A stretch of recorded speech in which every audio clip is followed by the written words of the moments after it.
যদি কেউ ইয়তীমের সম্পদ আহরণ করে, যদি কেউ ইয়তীমের সম্পদ অন্যায়ভাবে খায়, তার ব্যাপারে আল্লাহ তাআলা কি বলেন সেটা আগে শুনে আসি।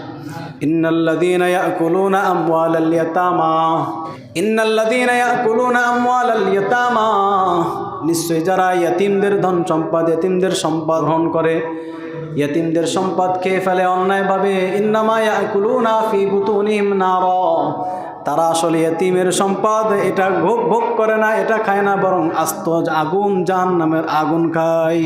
যারা ইয়তীমদের সম্পদ খেয়ে ফেলে, অন্যায়ভাবে শেষ করে ফেলে, অন্যায়ভাবে আত্মসাৎ করে, আল্লাহ তাআলা বলেন ইন্নামা ইয়াকুলুনা ফি বুতুনিহিম নারা ওয়া সায়াসলাউনা সাঈরা, নিশ্চয়ই তারা ইয়তীমের সম্পদ খায় না, বরং তাজা আগুন খায়। কিসের আগুন?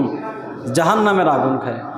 ওয়া সায়াসলাউনা সাঈরা, অচিরে এই জাহান্নামের আগুন তাদেরকে জাহান্নামের মধ্যে